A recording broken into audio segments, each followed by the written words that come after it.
working to connect a region of over 600 million bridges between our lands.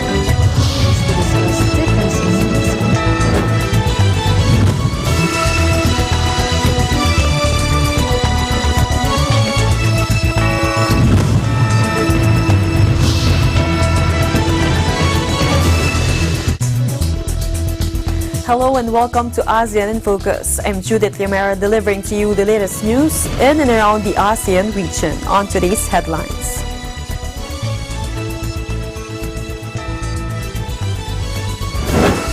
The International Criminal Court or the ICC has no authority to arrest President Rodrigo Duterte on the basis of alleged commission of crimes against humanity for the deaths of thousands of drug personalities in the Philippines, Malacanang said on Sunday.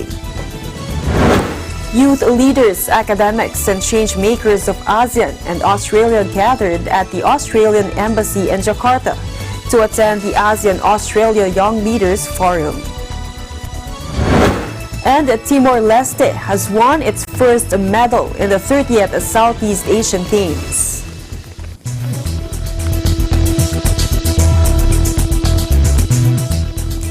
The International Criminal Court or the ICC has no authority to arrest President Rodrigo Duterte on the basis of alleged commission of crimes against humanity for the deaths of thousands of drug personalities in the Philippines, Malacanang said on Sunday. Presidential spokesperson Salvador Panelo's statement was in response to the claim of former Bayan Muna Party List Representative Nery Colmenares that Duterte may soon face a possible arrest once the ICC is done with its preliminary examination of the war on illegal drugs in the Philippines. On Saturday, Colmenares claimed Duterte would struggle in his last 2 years in office if a warrant is issued for his arrest worldwide.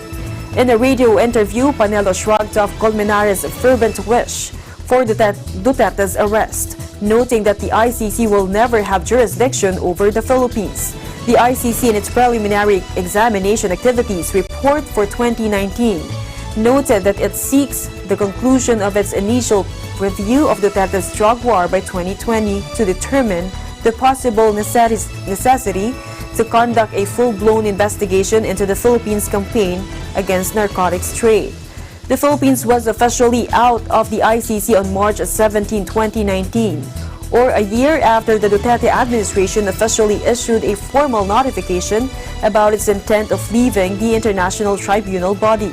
The country's departure came after the ICC launched in February 2018 a preliminary examination of Duterte's crackdown on illegal drugs, based on lawyer Jude Sabia's communication, which accused the president of committing crimes against humanity for the killings of thousands of drug offenders from July 1, 2016 to March 31, 2017.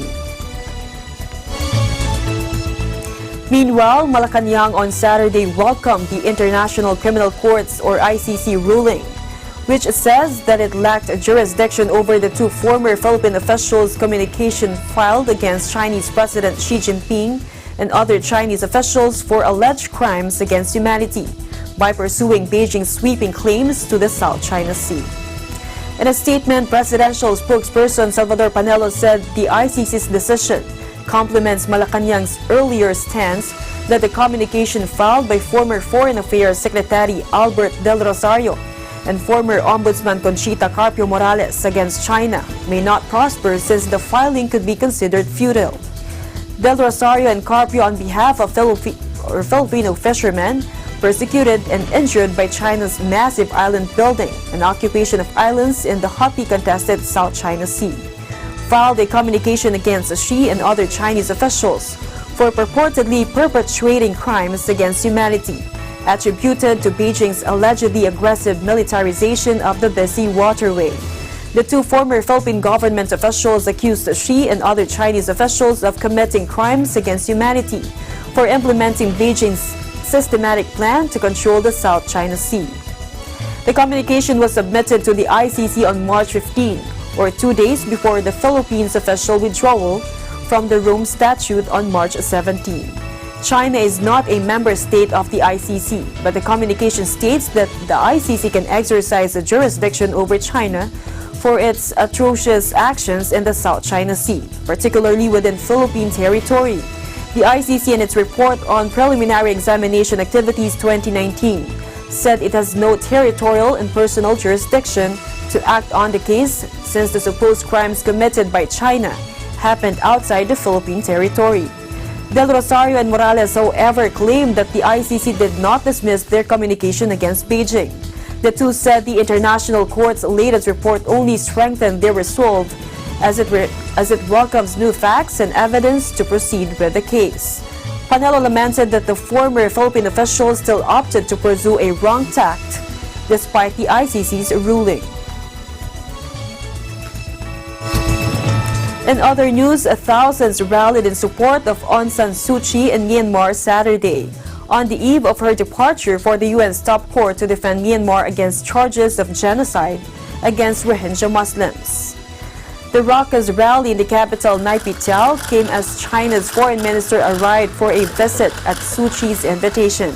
Analysts say Beijing's permanent seat on the UN Security Council and its veto vote makes it a valuable ally as Myanmar faces intensifying scrutiny over its treatment of the Rohingya. Once lauded democracy champion Suu Kyi's shock decision to face the International Court of Justice, or the ICJ, next week to defend Myanmar against charges it committed genocide against the Muslim minority, risk further damaging her already tattered overseas reputation. But domestically, the lady remains revered, and resolve of her supporters has only hardened in the lead-up to the ICJ hearing scheduled for December 10 to 11. The ICJ lawsuit was brought by Gambia, a tiny mainly Muslim West African state that alleges Myanmar breached the UN's Genocide Convention with its bloody 2017 crackdown on the Rohingya. ဘာမလဲဆိုတော့ဒါတူချင်းတယောက်ချင်းပုဂ္ဂိုလ်ချင်းရေးအတွက်လည်းမဟုတ်ဘူးလေခန္ဓာစီစဉ်ဟိုတနိုင်ငံလုံးနိုင်ငံသားတိုင်းဖြစ်ဒီကြီးတဲ့ကိစ္စကိုဒုံကြီးစွာနဲ့ပဲကွာအတက်တရောတက်ရောက်ခဲ့တာပါဝင်းလေးကိုတော့ပြီးတော့အမေစုရဲ့တော့ရဆိုလေကျွန်တော်တို့အမြဲတမ်းယုံကြည်ပြီးသားတိုင်းပုဂ္ဂိုလ်ကျွန်တော်တို့တက်ရောက်တာဒေသလောက်လာတဲ့လေဝင်းမျိုးတွေကဆိုင်နော်နိုင်ငံခြားကိုသွားပြီးတော့နိုင်ငံအတွက်မေစုကဖြည့်ရှင်းပေးတဲ့အတွက်မေစုကလည်းကျေးဇူးတင်တယ်အဲ့အတွက်လည်းဒီထောက်ခံပွဲကိုလာရောက်အားပေးခြင်းဖြစ်ပါတယ်လုံးဝအဆင်မပြေဘူးဆိုတာမရှိသေးဘူးမေစုကတော့ဒီဝါထောက်ခံလုပ်ကြည့်တယ်မကောက်ဒီမှာရှိတဲ့တိုင်းသားလူမျိုး135မျိုးလုံးရဲ့ခေါင်းဆောင်မြန်မာပြည်သူတွေရဲ့ခေါင်းဆောင်လူထုခေါင်းဆောင်တယောက်ဖြစ်တဲ့အတွက်နိုင်ငံတော်အတိုင်းအမြံပုဂ္ဂိုလ်ကိုယ်တိုင်စီမံခန့်ခွဲတဲ့ကိစ္စတွေကတော့တိုင်းပြည်အတွက်အပြုသဘောဆောင်တဲ့လက္ခဏာတွေလက်ဖြစ်မလွယ်မသွေရလာပါလိမ့်မယ်အဲ့ဒါကြောင့်လည်းပြည်သူတွေကယုံလို့လည်းဒီနေ့ဆိုဒီပွဲတွေကိုပြည်သူတွေကဥဆောင်ပြီးတော့ဒါကျင်းပနေတာ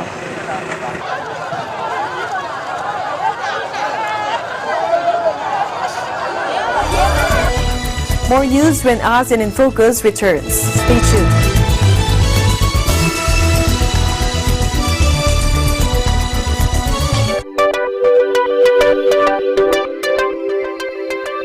Net25 is now available on OSN, the largest entertainment network in the Middle East and North Africa.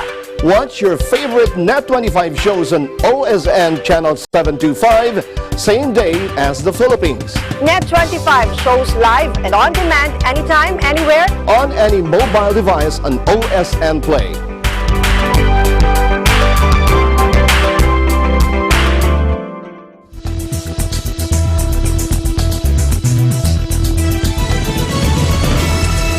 Welcome back. Youth leaders, academics, and change makers of ASEAN and Australia gathered at the Australian Embassy in Jakarta to attend the ASEAN Australian Young Leaders Forum.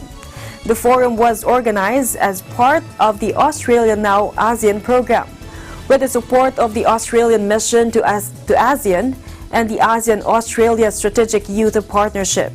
40 outstanding young leaders out of the 900 applicants were selected from across ASEAN member states and Australia to join the forum.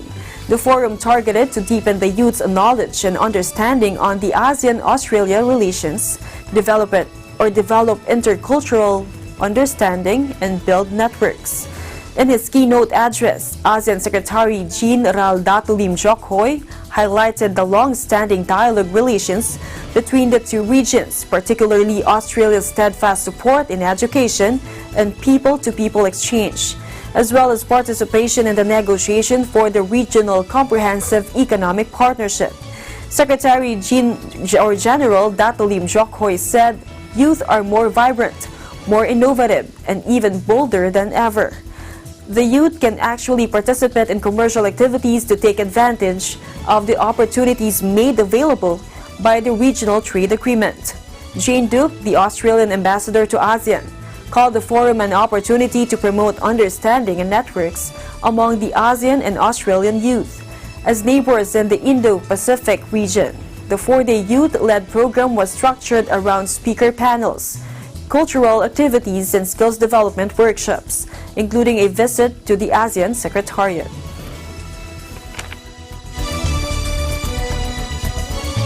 Meanwhile, the non-stop aid to humanity project of the Iglesia Ni Cristo continues around the world. Eduardo Bayose Jr. reports. The Iglesia Ni Cristo, or Church of Christ, hosted yet another Aid to Humanity program in Cambodia, this time reaching out to orphans at Holy Baby Kokrabay Orphanage.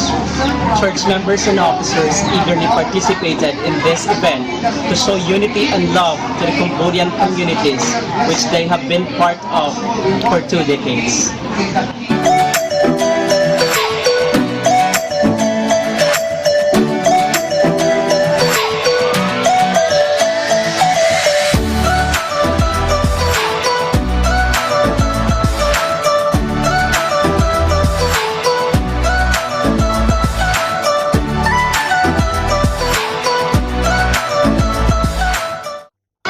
Church members wholeheartedly donated for the said event, supported by their district supervising minister, Brother William D. Regalado, who explains the program's aspirations for the community.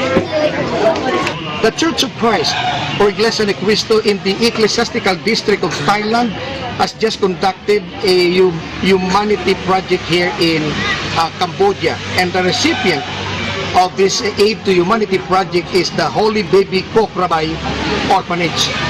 And we are so happy that we are part of this activity that has been launched by the church administration through the leadership of Brother Eduardo B. Manalo. And we are always one with him in this kind of project to let people know about the importance, first and foremost, of the Iglesia Ni Cristo.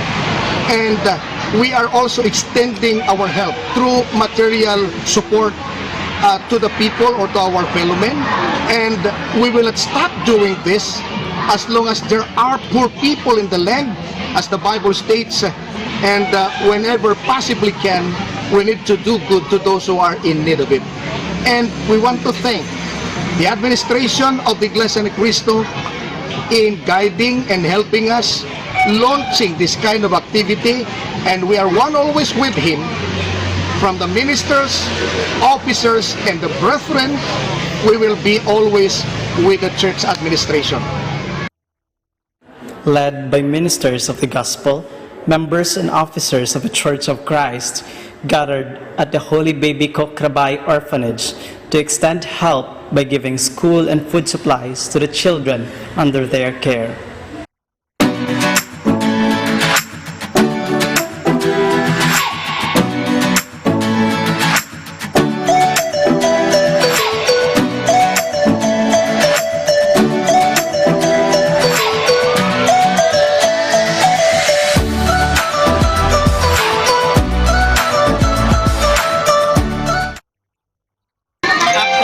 Indeed go a long way and serve as an inspiration not only to those who give it, but also to those who benefit from it.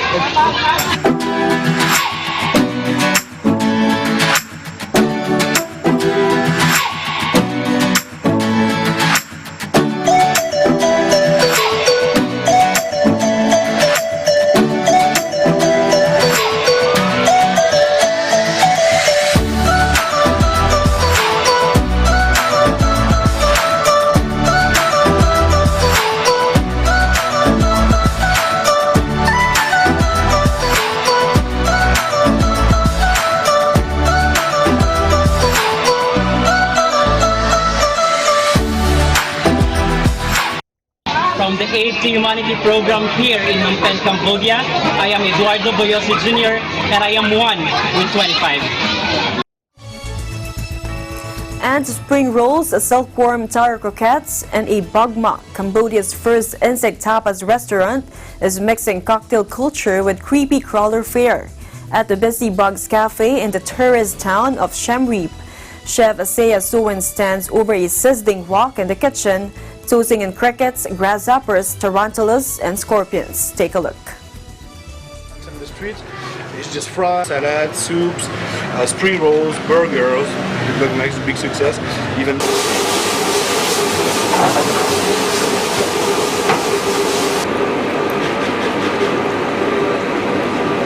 trong một chén này cái hai ta small platter.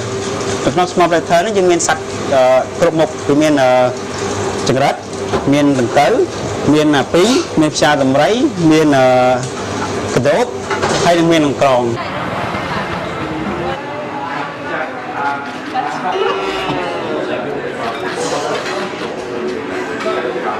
in this place, we want to show that it's possible to make quality cooking with insects. We have burgers, soup, salads, spring rolls, woks, even dessert with insects.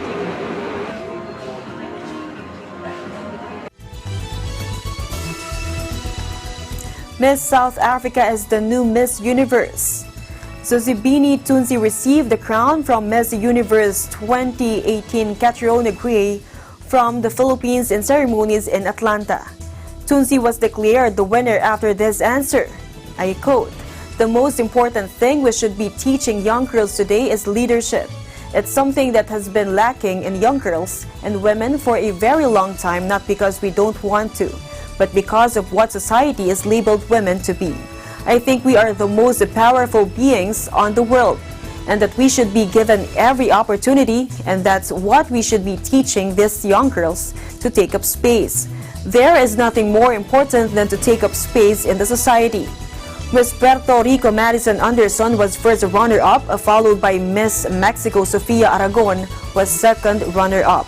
Zozibini succeeded Philippines Catriona Gray. Miss Philippines Gazini Ganados earlier said she likes Zozibini because their names sound alike.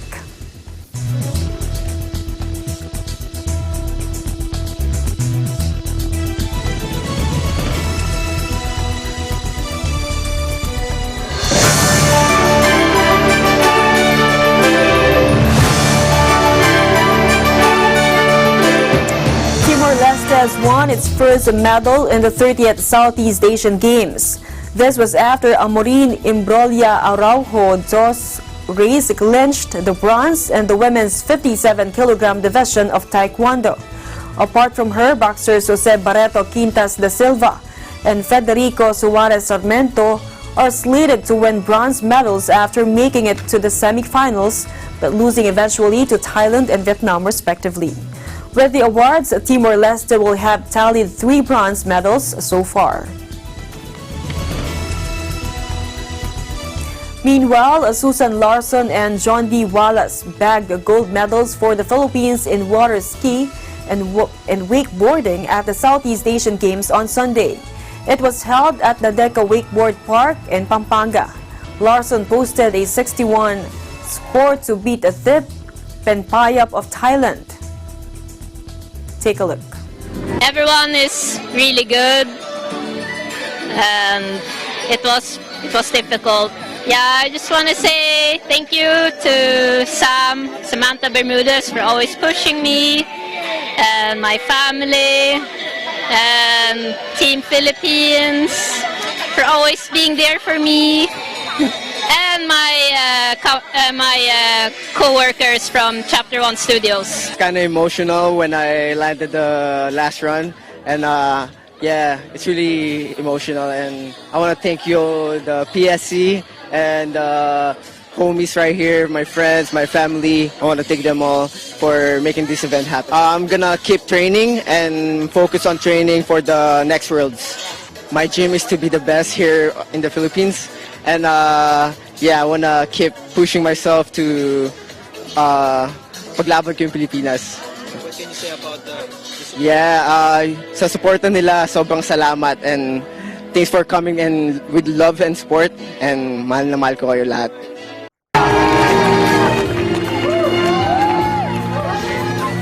Samantha Bermudez and Rafael Trinidad added silver medals in the women's and men's wakeboard events, respectively.